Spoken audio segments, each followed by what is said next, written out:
À la une de ce 13h, inhumation ce samedi des soldats tombés dans l'attaque de Gaskindé. Les 27 soldats tombés sur le champ d'honneur ont reçu à titre posthume la médaille militaire pour le service rendu à la nation. Avant l'inhumation au cimetière de Gounguin, une cérémonie d'hommage était organisée au camp Sangoulé Lamizana en présence du chef de l'État, le capitaine Ibrahim Traoré. Et puis, les fidèles musulmans célèbrent ce dimanche 9 octobre la fête de Maouloud. Il s'agit du souvenir de la naissance du prophète Mohammed. La célébration est observée sous le signe du devoir du musulman envers sa patrie. On en parle dans un instant. Dans ce journal, nous irons également à Bobo-Dioulasso où les travailleurs de la Citaraï annoncent une grève de 5 jours pour compter du 25 octobre prochain. Parmi les raisons qui justifient ce mouvement, la rupture du dialogue avec la hiérarchie, une disparité salariale catégorielle entre les travailleurs ainsi que la suppression de certaines primes. Mesdames et messieurs, bonjour et bienvenue à cette session d'information. Les 27 militaires tombés à Gaskindé en fin septembre ont été inhumés hier samedi au carré militaire du cimetière municipal de Gounguin. Mais avant l'inhumation, le chef de l'État au camp Sangoulé Lamizana a rendu un dernier hommage à ces soldats tombés sur le champ d'honneur. Le capitaine Ibrahim Traoré a salué la bravoure de ces soldats qui ont reçu à titre posthume la médaille militaire pour leur engagement dans la lutte contre le terrorisme. Maxime Jean-Eudes Bambara pour les détails. C'est ici, au cimetière municipal de Gounguin, que les militaires tombés à Gaskindé lors de l'attaque du convoi du ravitaillement ont été conduits. Leur dernière demeure exigeait encore certains travaux. D'abord, vider l'eau des tombes pour qu'ils soient inhumés dans la dignité.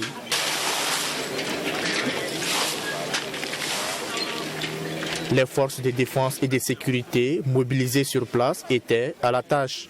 Aux environs de 14 heures, le convoi funèbre arrive avec le corps pour l'inhumation. Les parents, amis et connaissances des victimes sont présents. C'est vraiment très douloureux, très douloureux. J'ai perdu mon frère, mon cousin direct, le sous-lieutenant Ludovic Ouedraogo. Il n'est pas indiqué que nous, qui sommes toujours en vie, nous restions dans les querelles de clochers pour compromettre l'avenir de notre nation. Et ils sont morts pour la nation, les armes à la main. Que le Seigneur les accepte dans son royaume. Il nous appartient de prier pour eux, pour le repos de leur âme, et que tout ce qu'ils ont laissé derrière eux, femmes, enfants, la nation tout entière doit leur être solidaire. Le soldat de première classe, Ouattara Socrate. C'est un ami de longue date, depuis l'enfance, on s'est connus. Moi, il est plus petit que nous en âge, mais on est ensemble depuis 2003-2004. Voilà, depuis, ça fait plus de 15 ans d'amitié, donc c'est vraiment écœurant ce que nous vivons aujourd'hui. Il faut dire que Gaskindé, c'est plus qu'un drame. Ce qu'on est là à vivre, c'est triste et malheureux. On ne peut pas être colonel, lieutenant, capitaine, en train de se battre à Ouagadougou pour des postes ministériels, pendant que les jeunes sont en train de mourir. Ils doivent aller faire valoir leurs compétences. Ils doivent aller mériter maintenant leur galon qu'ils ont eu en période de paix. Les grandes douleurs sont muettes, mais sur les visages, l'émotion est encore vive. Dans les esprits, des interrogations. On ne peut pas comprendre ce qui se passe. Donc ce que nous, on demande, que les autorités qui sont là présentement, qu'ils y mettent beaucoup d'efforts, ils y mettent le sien pour que ces trucs-là ne puissent pas, c'est dit que ça ne puisse pas arriver. C'est douloureux, c'est très douloureux pour tous. Je sais que ce soit moi, que ce soit vous, chacun a quelque part a perdu un parent. Et ce n'est pas maintenant. On n'a pas besoin de trop de trucs pour pouvoir limer ces gens-là. Il faut de l'intellect seulement. On va les faire partir. J'ai perdu mon beau ici. Et je suis venu à l'enterrement du beau. Vous voyez que ça fait mal à tout le monde.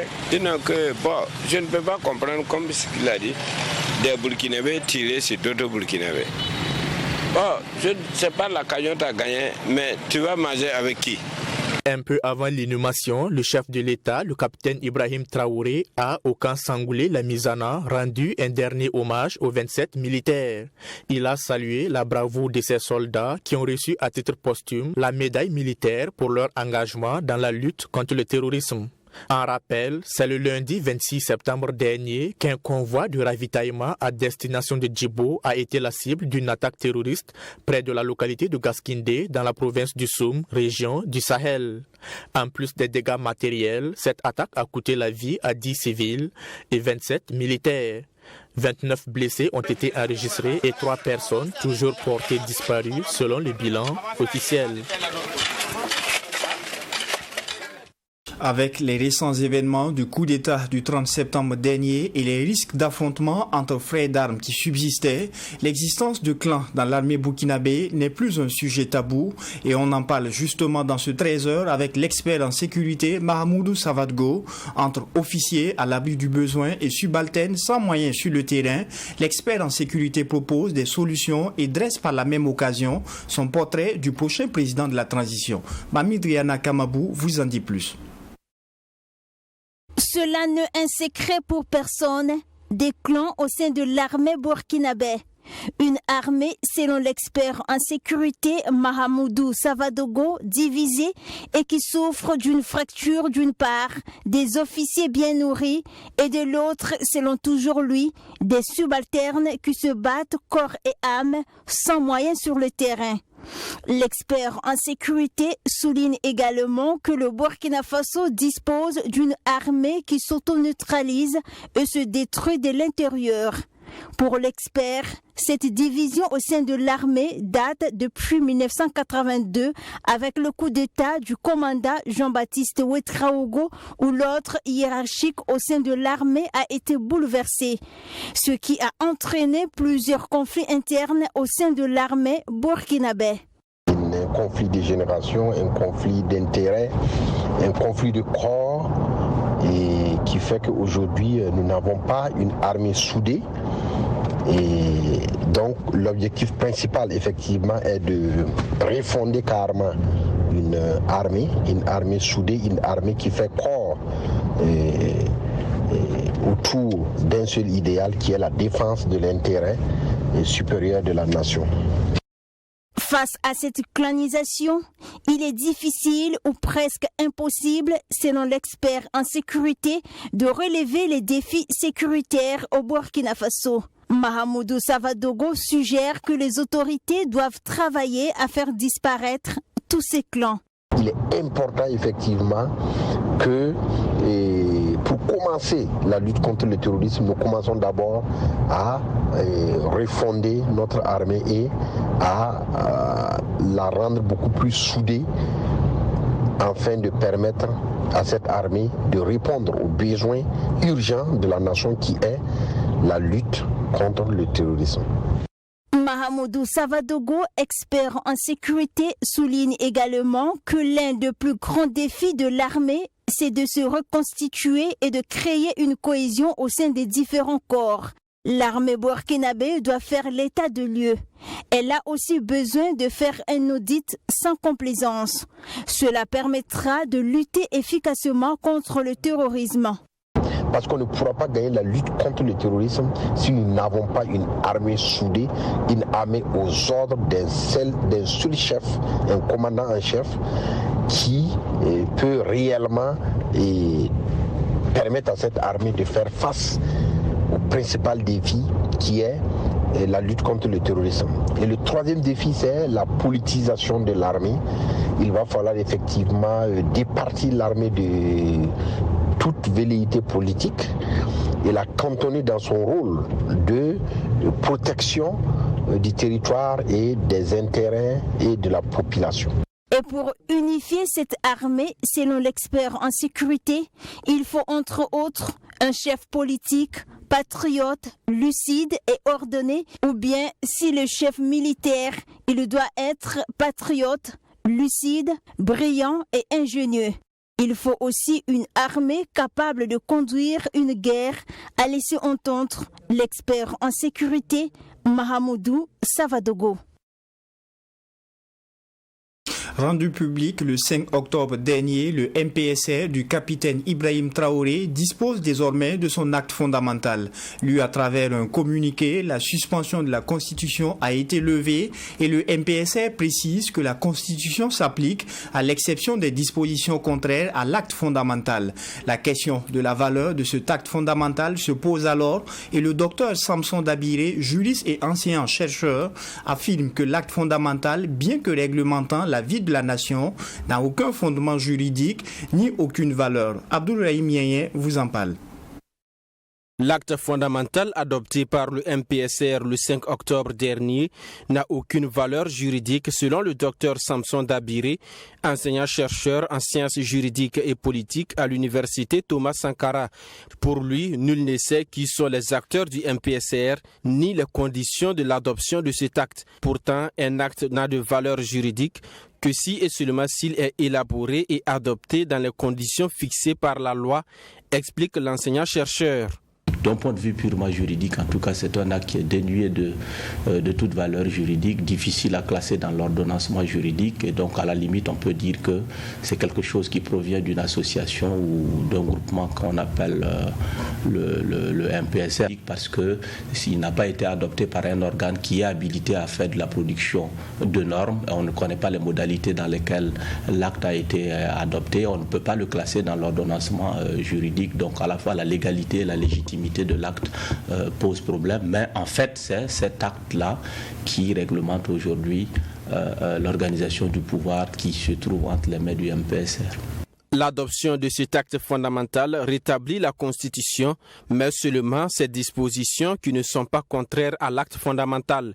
Même s'il existe plusieurs critères de détermination de la primauté d'une règle sur l'autre, le MPSR a laissé entendre que l'acte fondamental prévaut sur la Constitution, chose qui met mal à l'aise selon le juriste. C'est là encore que l'on peut parler un peu d'une sorte de, je sais pas moi, de sorcellerie ou d'une trouvaille, parce que depuis longtemps c'est ce que l'on fait. On crée des actes bizarres, on réactive la Constitution et puis on dit bon, la Constitution s'applique sauf dans les dispositions qui sont contraires à l'acte, à l'acte fondamental. Alors, qui détermine que telle disposition de la Constitution est conforme ou contraire à l'acte fondamental, et ensuite quelle est la valeur juridique qu'a l'acte fondamental pour primer sur la Constitution. Un acte dont on ne connaît pas la légitimité ni la valeur juridique qui vient primer sur notre norme fondamentale. Pour l'enseignant-chercheur, le MPSR aurait dû s'assumer comme un régime d'exception, car pour lui, l'ordre constitutionnel et l'acte fondamental ne font pas bon ménage. C'est un peu cette tentative de rafistolage juridique ou de production de sorcellerie juridique, c'est-à-dire qu'à la fois on essaie d'opérer dans l'état d'exception et on essaie de nous faire comprendre qu'il y a du constitutionnel dedans. On est dans un régime d'état d'exception, c'est l'acte fondamental qui régit l'organisation du pouvoir. Les détenteurs du pouvoir agissent à coup de communiqué ou à coup d'ordonnance et on laisse la Constitution de côté et au moins on a la clarté, la lisibilité juridique. Quand on est dans un régime d'état d'exception, en ce moment on peut apprécier, on peut critiquer l'opportunité et la légitimité, mais au moins la lisibilité juridique serait claire. Mais de faire cette tentative d'attelage contre nature entre la Constitution et un acte dont la valeur juridique est inexistante, ou en tout cas dont on ne connaît pas les véritables auteurs, ça crée un malaise et ça pose un problème. Dr Samson Dabiré déplore la suspension de la Constitution 2 fois de suite à moins d'une année. Cela témoigne selon lui de la fragilité de la démocratie au Burkina Faso. Pour lui, il n'est pas du rôle de l'armée de gérer le pouvoir politique.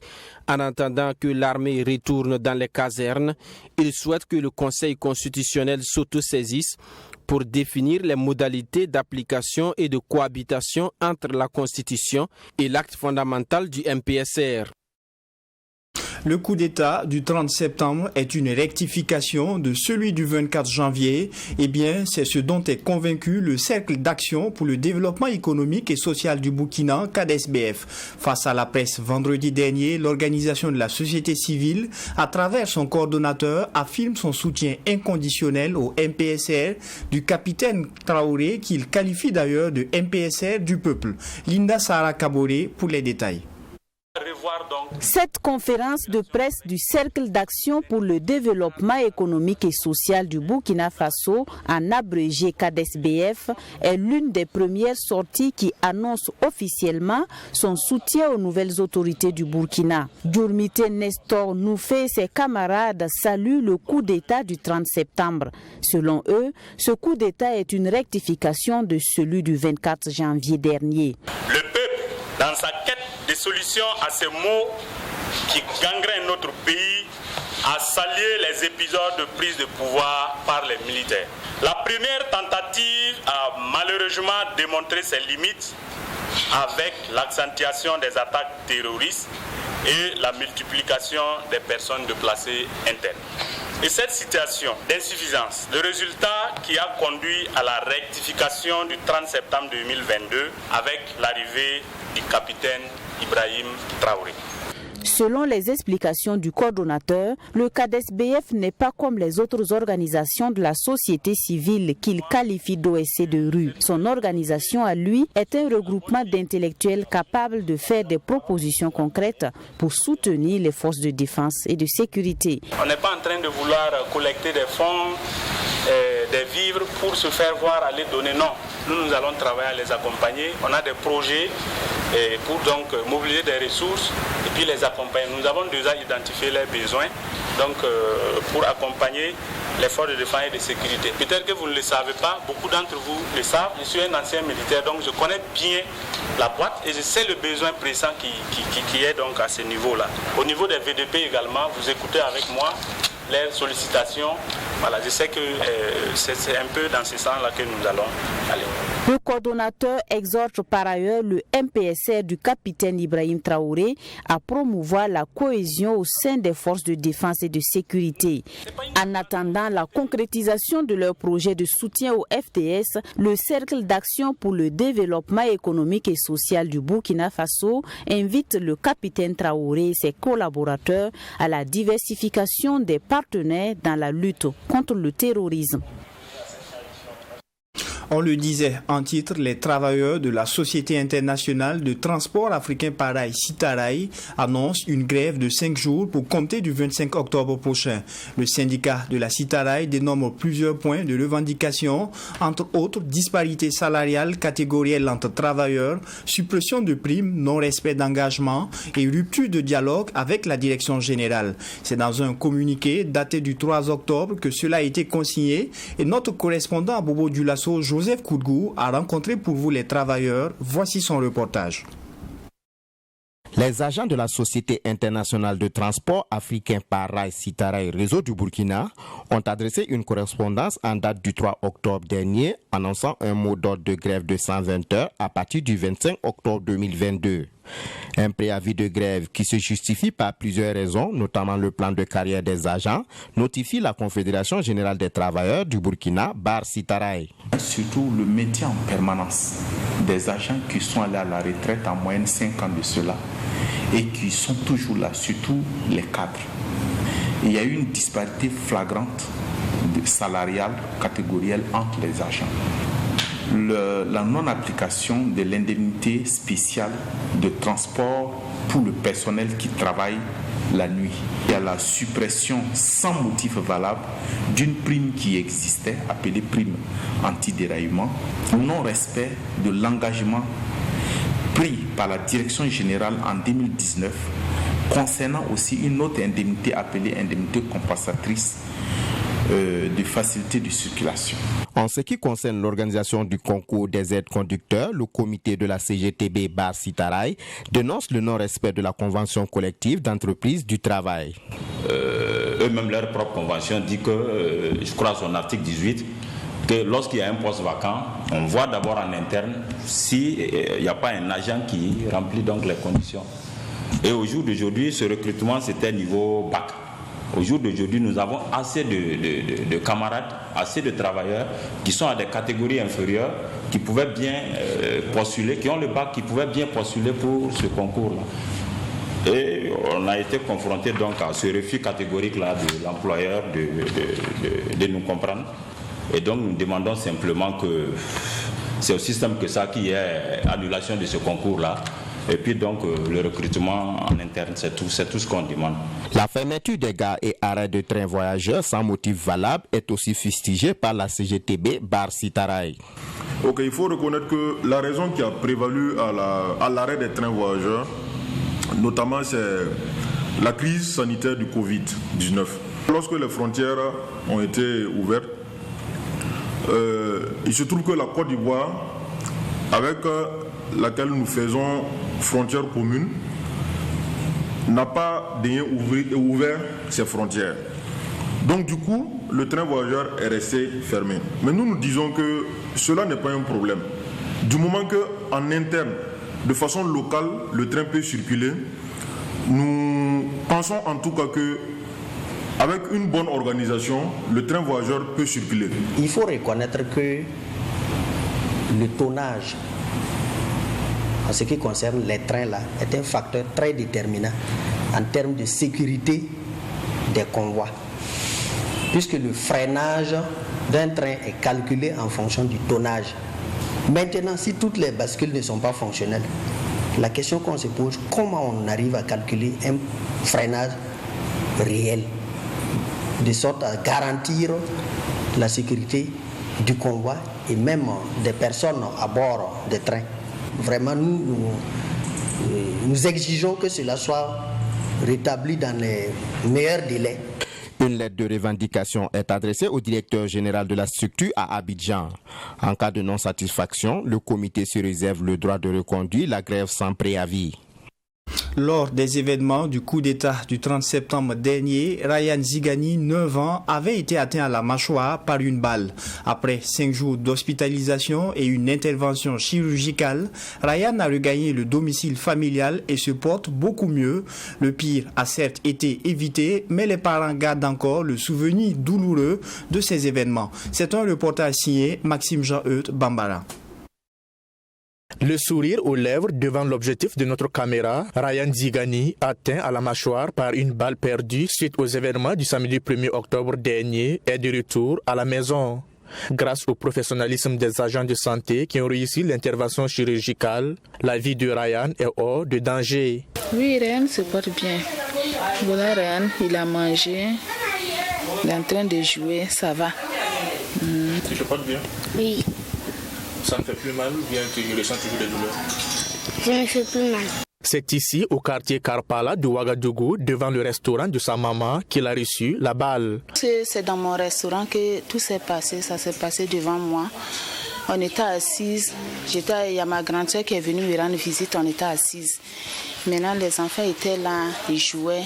Après, ils sont rentrés dans la grande cour pour regarder la télé. Donc, c'est en voulant fermer le kiosque maintenant que les coups sont venus un coup. Voilà, quand c'est venu un coup, nous-mêmes, il y a la grande sœur qui a dit qu'on n'a qu'à se coucher. Nous tous, on était couchés à terre. Mais la grande sœur a vu que le petit n'était pas là. Elle a demandé où est Ryan, où est Ryan. Donc, c'est là, moi, je me suis levée maintenant. J'ai regardé, je ne voyais pas l'enfant. C'est après maintenant, j'ai vu que quand je sortais, j'ai vu devant la porte quelqu'un qui est couché. Donc selon moi, l'enfant était toujours dans la cour. Le pire a certes été évité, mais la balle qu'il a reçue aurait pu être fatale. On s'est quitté là, c'est venu par là, sorti là et puis traversé comme ça et puis tombé. Conduit d'urgence sur moto par une bonne volonté à l'hôpital pédiatrique Charles de Gaulle aux premières heures, il sera par la suite transféré à l'hôpital Yalgado Ouedraogo. Il fallait déjà évacuer le sang qui était dans sa bouche. Et là, quand j'ai vu ça, immédiatement, je n'ai pas pu supporter. Immédiatement, j'avais des maux de cœur, tout ça. J'étais obligé de m'évacuer aux urgences. En tout cas, toute cette phase d'heure-là, je n'étais pas là. C'est le sang qui était vraiment un problème. Parce qu'il nous disait qu'il faut absolument du sang pour pouvoir sauver l'enfant. Immédiatement, partout, il n'y en avait pas. Donc, en tout cas, aujourd'hui, je ne peux rien dire parce que je n'ai même pas les mots pour dire à celle-là qui nous a vraiment aidés, pour mettre l'effort pour qu'on puisse trouver du sang. Donc, aux environs de 23 heures, comme ça, on a pu trouver le sang. Et c'est là maintenant qu'on a commencé à transfuser l'enfant. Et il a tenu jusqu'au lendemain. Le lendemain, c'est le dimanche 2 octobre. Une journée qui aura été assez éprouvante pour la famille. Il a fallu 2 poches de sang pour sauver la vie de Ryan. Finalement, c'est vers les 13h là, ils ont pu faire l'intervention. Et après l'intervention, ils sont allés dans la salle de réanimation. Là aussi, ça a pris tout au long de la nuit. Il était sous des trucs artificiels. Mais notre souhait seulement, c'est que le lendemain, on le trouve réveillé. Effectivement, c'est ce qui a été fait. Vers 6h30 comme ça, à l'envers à 7h, l'enfant s'est réveillé. Ils sont l'action sociale. Voilà, c'est eux, ils sont venus. Ils sont venus une première fois et une deuxième fois.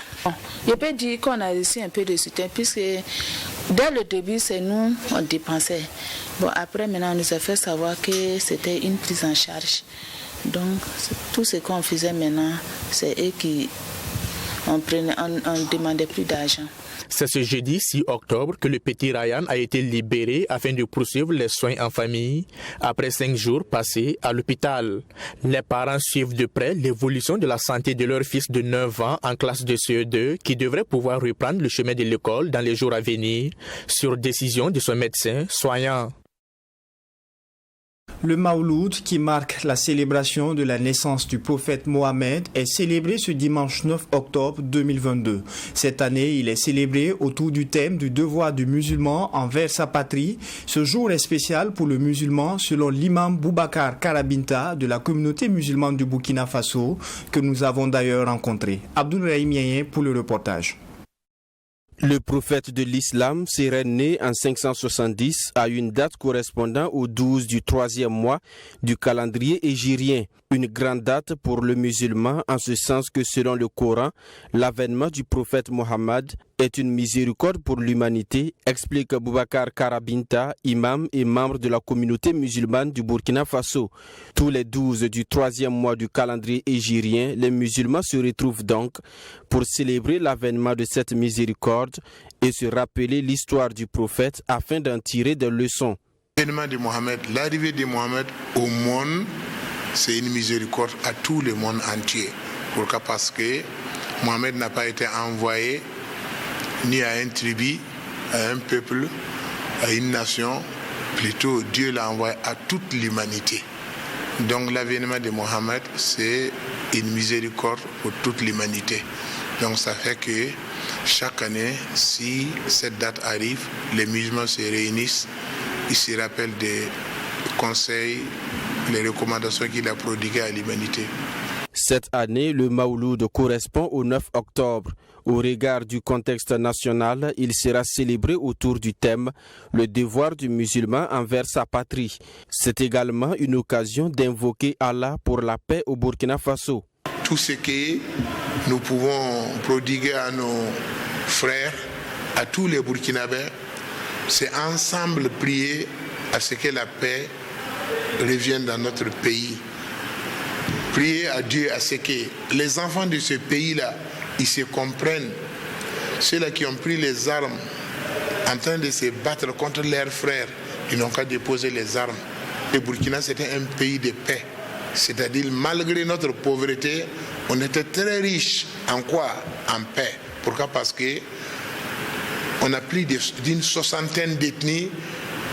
On se marie entre nous, on fait tout entre nous. Donc honnêtement, tout ce que nous, musulmans, on doit faire, c'est prier à ce que la paix revienne dans ce pays. La nuit du Mawloud sera donc ponctuée de prières, d'invocations et surtout de prêches sur la vie du prophète. L'objectif cette année est de permettre aux musulmans de s'inspirer de la vie du prophète Mohammed, en tirer des leçons pour participer à la construction de la paix au Burkina Faso. Et pour clore ce journal, le ministère de l'Environnement, de l'Énergie, de l'Eau et de l'Assainissement et ses partenaires techniques et financiers ont tenu vendredi dernier leur session ordinaire du comité de revue du programme budgétaire 0429, Économie verte et changement climatique. C'est une session présidée par le secrétaire général du ministère de tutelle chargé de l'expédition des affaires courantes qui a permis de passer en revue les projets ou programmes réalisés durant l'année antérieure et de dégager des perspectives. Yassine Sawadgo pour le reportage.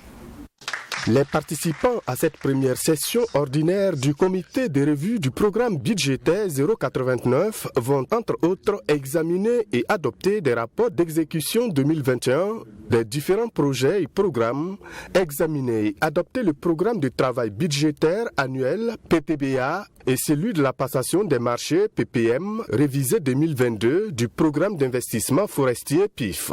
Au total, 6 points seront évalués pour un meilleur fonctionnement des activités de ce comité. Comme vous le savez, dans le mécanisme de gouvernance des projets au programme au Burkina Faso, il est prévu la tenue périodique des comités de revue. Aujourd'hui, nous nous réunissons pour, en ce qui concerne la première session ordinaire de l'année 2022 du comité de revue du programme budgétaire 089, économie verte et changement climatique. Malgré les difficultés d'ordre sécuritaire et sanitaire rencontrées au cours de l'année 2021, des résultats fort appréciables ont été enregistrés.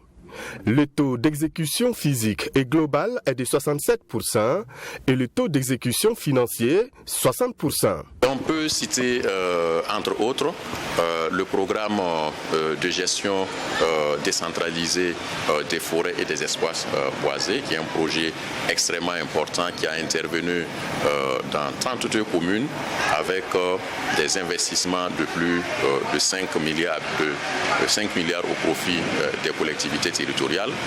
Et il y a le projet d'amélioration de la filière à la carte dans le bassin de la Comoé, afin donc de permettre aux différents acteurs de cette filière d'améliorer donc leur performance au niveau donc de notre pays.